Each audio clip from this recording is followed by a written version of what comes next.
pastor Joel, amém? Não pôde estar conosco nesta noite, mas nós estamos aqui representando tanto a igreja como ele. Está conosco também o presbítero Davi, a diaconisa Lídia, a esposa dele, amém? Está comigo também a minha esposa Édia e as minhas filhas, amém? Assentados mesmo, abra sua Bíblia na carta de Paulo aos Efésios, no capítulo 5. Carta do apóstolo Paulo aos Efésios, capítulo de número 5.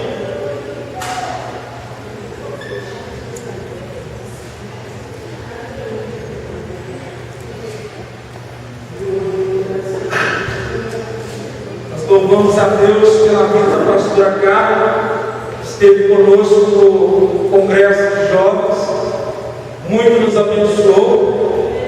Amém? Que Deus continue abençoando ricamente a vida dessa mulher.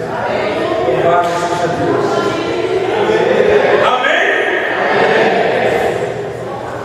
Estou sentindo os jovens aqui, pastor, um pouco assim, ainda resistentes. Amém? Estão tímidos, né? Querem entender que é timidez. Querem entender que é timidez. Carta de Paulo aos Efésios, capítulo 5, verso 1 diz: Sede, pois,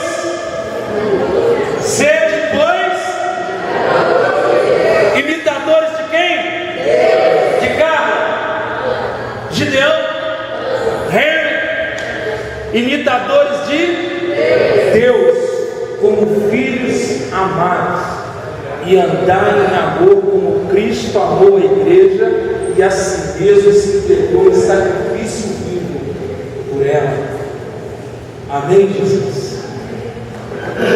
Esta é a palavra do Senhor para nós nesta noite. Sede, pois, imitadores de Deus como filhos amados.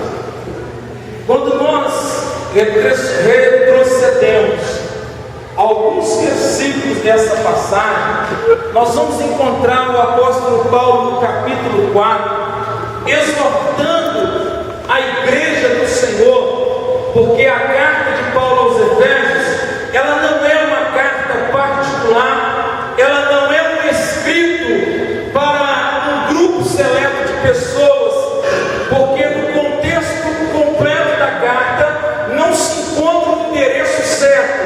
Então entendemos que a carta aos Efésios é uma carta para a igreja do Senhor. Amém? Nós vamos encontrar Paulo exortando no capítulo 4 a igreja do Senhor acerca de várias situações. E quando nós retrocedemos alguns versículos, vamos encontrar Paulo falando sobre ira, sobre mentira, sobre várias situações de pecado. E quando ele fala sobre a ira, no capítulo 4 ele vai dizer: não deixeis que o sol se ponha sobre a vossa ira. Quando ele vem falando sobre aquele que roubava, não roube mais, aquele que mentia, não mente mais. Aí depois ele vem falando sobre o amor de Deus, no finalzinho do capítulo 4, falando sobre o amor de Deus. E quando chega no capítulo 5, ele faz um convite: sede, pois, imitadores de Deus. Esse convite que Paulo nos faz, louvado seja o nome do Senhor, nos dá uma abertura para nós pensarmos, para nós caminharmos e viajarmos na palavra de Deus, nesse convite que ele está nos fazendo. Sede, pois, imitadores de Deus. Quando nós falamos de imitar, eu fico olhando, gosto muito de fazer analogias.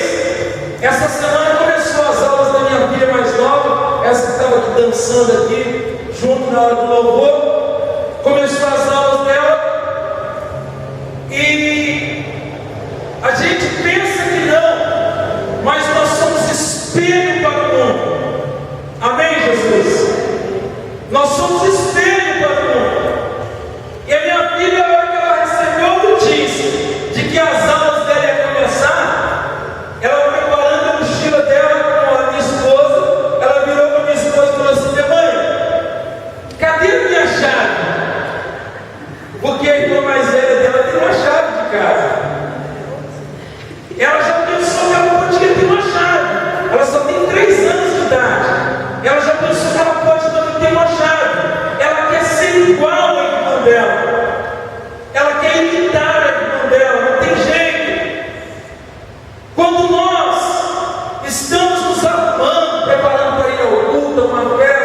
para a escola, para o trabalho, nós paramos diante do espelho, olhamos o nosso reflexo e queira você sim, queira você não, você está se preparando e imitando alguém.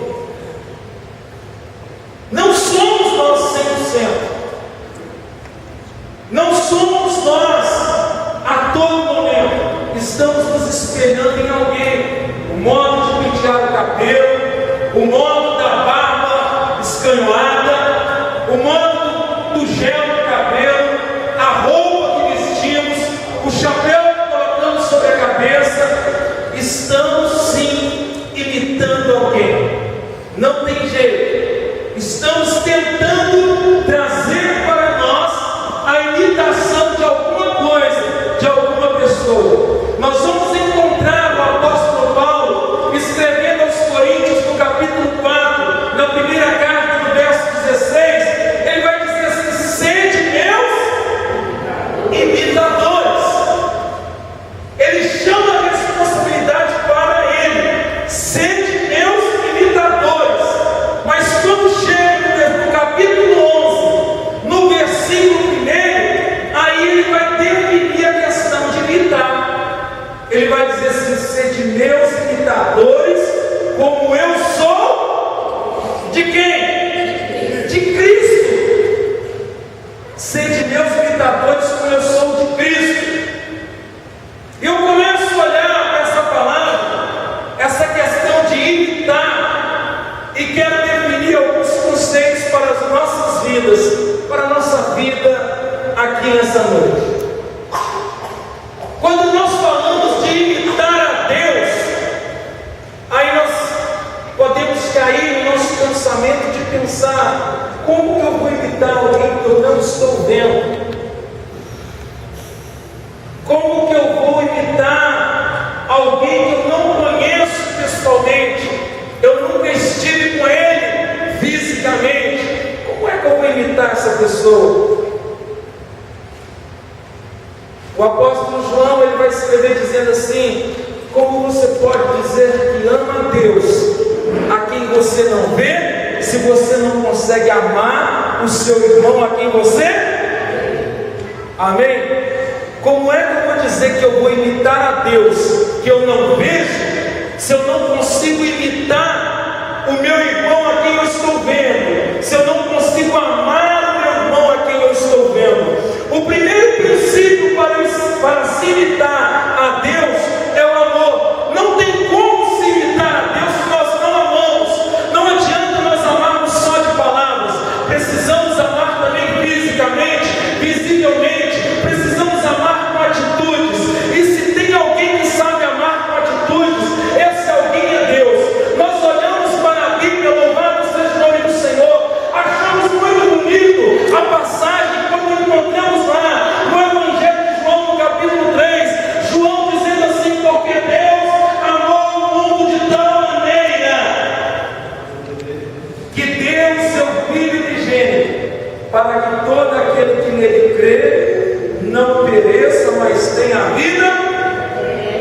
Todos nós sabemos desse versículo. E quando nós encontramos esse versículo, é muito lindo ouvir, é muito lindo falar, é muito lindo se sentir amado quando lemos essa passagem.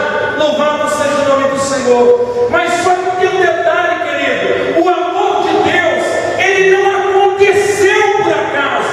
O amor de Deus não aconteceu como uma história contada, quem sabe no conto de Romeu e Julieta. Não, o amor de Deus foi algo planejado.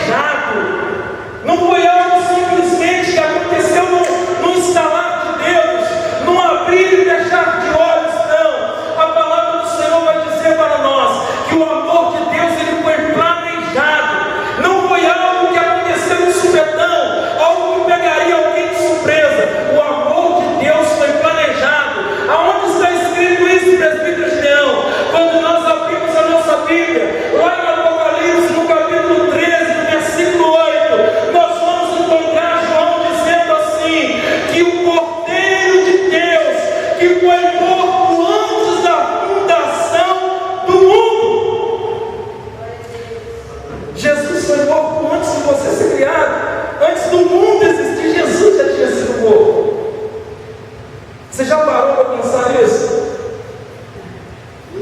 Olha o que Deus fez.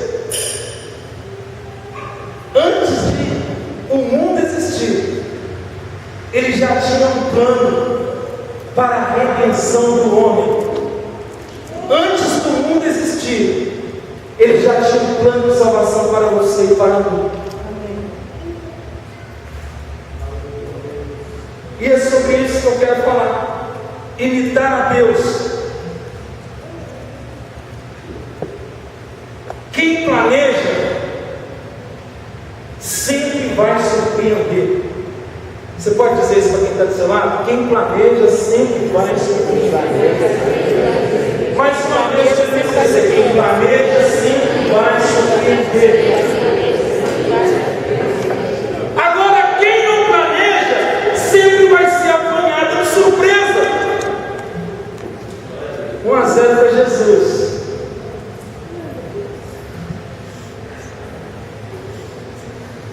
Ele planejou e pegou o diabo de surpresa. Louvado seja o nome do Senhor. Deus, Ele é planejador. Deus, Ele faz planos.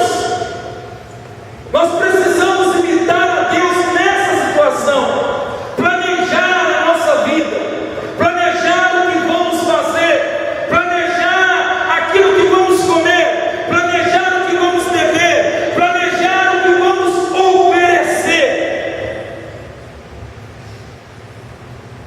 Quais são os planos que você tem para a sua vida espiritual? O tema chamou muita atenção. Ano de já está aí no Salmo 23. Igreja Batista do Calvário já está no Salmo 23.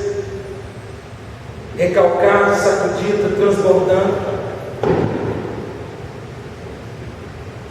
O que você tem preparado? Quais são os seus planos para a sua vida espiritual? A sua vida familiar, a sua família? Quais são os seus planos profissionais? Quais são os seus planos na sua vida sentimental? Principalmente quando se fala jovem. Quais são os nossos planos? Eu planejava vir hoje igual vocês, assim, né? Calça jeans, uma camisa sem gravata e tal. E fui cair na besteira de comentar com a minha esposa, né? Falei assim: hoje eu vou igual eles. Minha esposa está ali, aquela loira dos olhos verdes. Amém?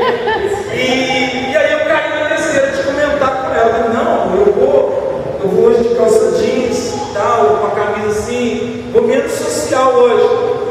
Você, amor, você não vai fazer isso não, o que está acontecendo? Sabe?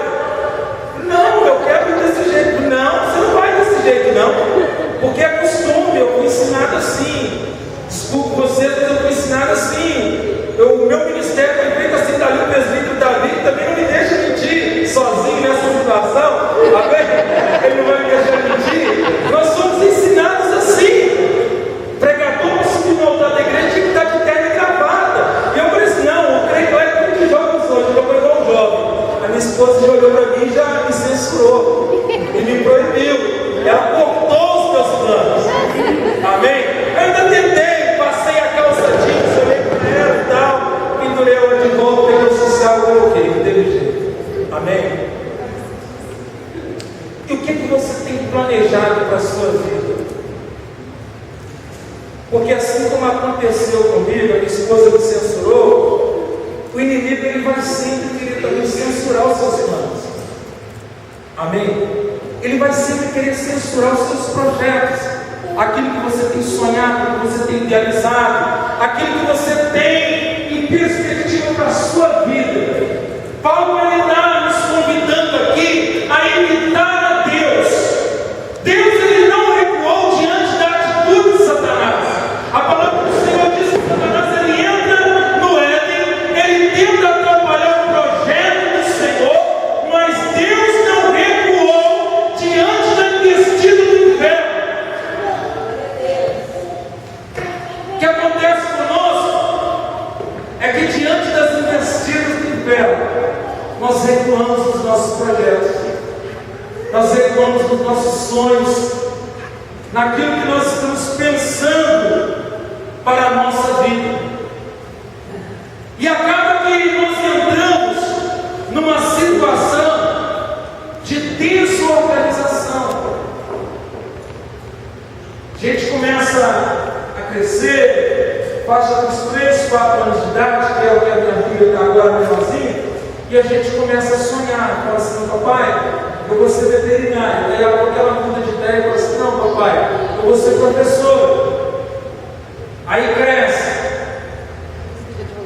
aí começa a pensar uma outra coisa, aí vai fazer a faculdade.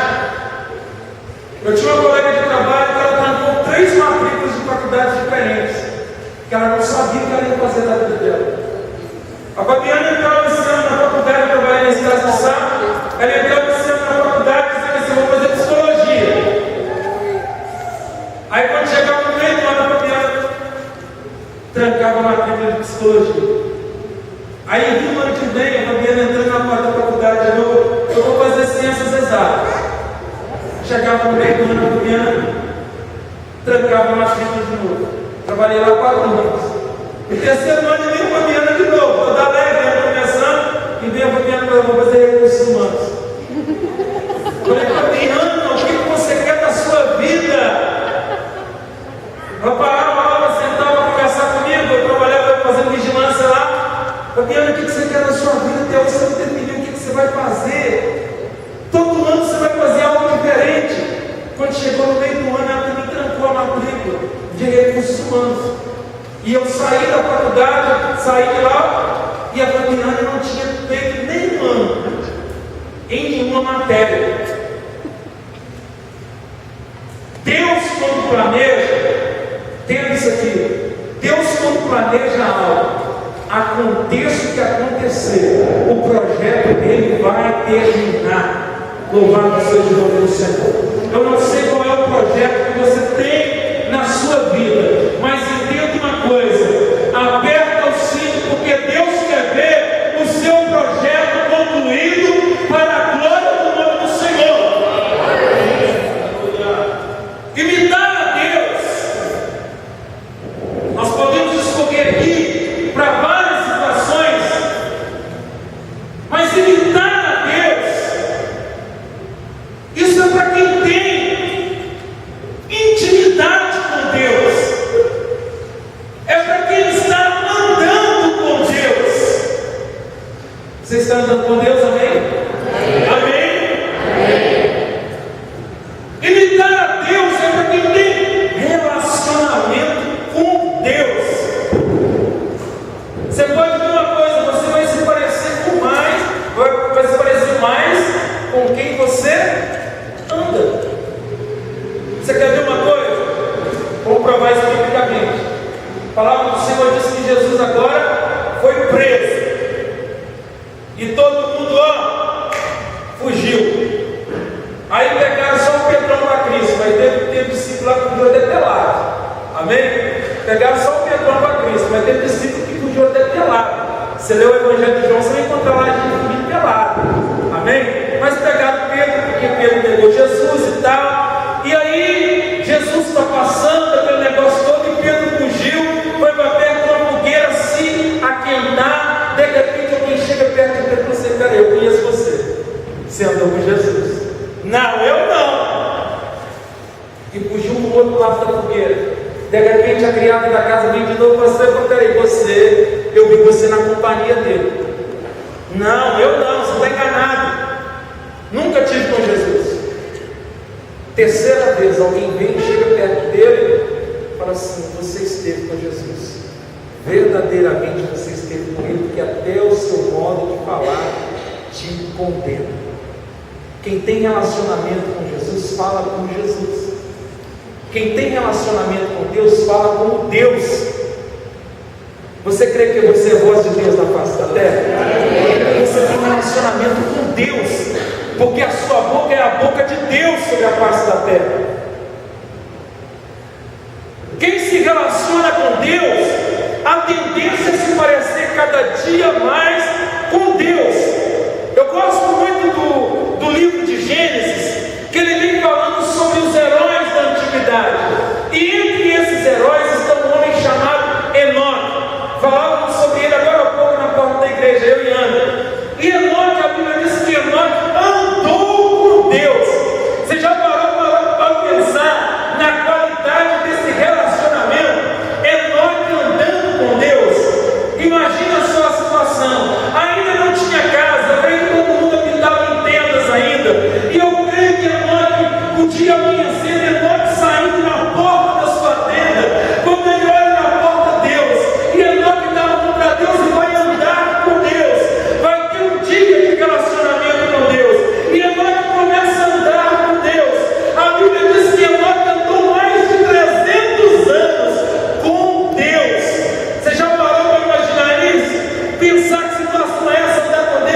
imitava Deus de tal forma que aonde Enoque estava, todos sabiam que a presença de Deus também estava.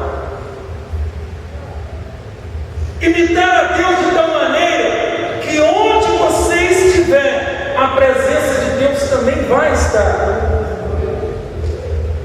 Imitar a Deus nas minhas atitudes, para que o que eu fizer manifeste a glória de Deus. Pensa aí só para você, não precisa responder para o presbítero dela, não precisa responder para ele. Pensa só para você. Não vamos voltar muito não, vamos pensar muito, vamos pensar só essa semana. Está terminando hoje. As atitudes, as minhas atitudes dessa semana, imitaram Deus. As minhas atitudes emocionais, as minhas atitudes espirituais, as minhas atitudes profissionais, imitaram a Deus nessa semana. É muito bom estar aqui. Irmãos, eu creio que o carro da glória de Deus está sobre este lugar. O Shekinah de Deus está nesse lugar. E junto com ele a glória do Senhor está sobre este lugar. É muito bom poder sentir a presença de Deus, poder adorar a Deus. Mas até quando eu vou ficar só no sentir, pastor? Até quando eu vou ficar só no tremorzinho do corpo? Até quando eu vou ficar só com um arrepio sobre o corpo? Diga para quem está do seu lado: Deus tem mais do que um arrepio para você. Deus tem muito mais do que um arrepio da espinha para a tua e para a minha vida. Deus tem uma vida de relacionamento íntimo e sincero contigo. Louvado seja o nome do Senhor. Não é simplesmente entrar, participar de um culto, ver a galera, não. Vir, ir e vir, não. Deus tem muito mais. O apóstolo Pedro ele escreve dizendo assim: olha, sede santos, porque o Senhor nosso Deus é santo. Vamos falar isso? Sede santos, porque o Senhor nosso Deus é santo. Amém. Nós louvamos isso aqui. Você já viu a dificuldade que nós temos de dizer para Deus: Tu és santo, Tu és santo, Tu és santo? Você já viu a dificuldade que nós temos de dizer para Deus que Ele é santo na adoração? Já viu a dificuldade que temos de abrir a nossa boca e proclamar a santidade de Deus? Porque chama para um compromisso de santidade. Eu dizer que Deus é santo vai implicar em eu ser santo também. A Bíblia diz lá em Isaías capítulo 6 que Isaías ele entrou no templo do Senhor, e ele começa o capítulo 6 de Isaías dizendo assim: no ano da morte do rei Uzias, eu vi o Senhor assentado num alto e sublime trono, e a glória do Senhor encheu todo o templo.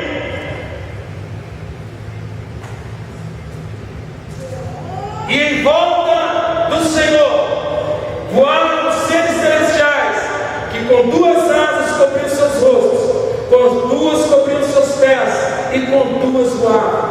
E todos eles proclamavam numa só voz: Santo, Santo, Santo, Santo, Santo é o Senhor, e a terra está cheia da sua glória. Implicava neles também ser santo para estar na presença do Senhor. Eles estavam dizendo: Santo, Santo, Santo é o Senhor, e eles não se cansavam.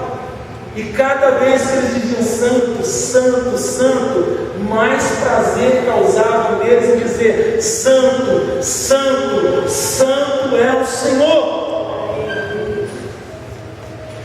O que é que está causando mais prazer em você?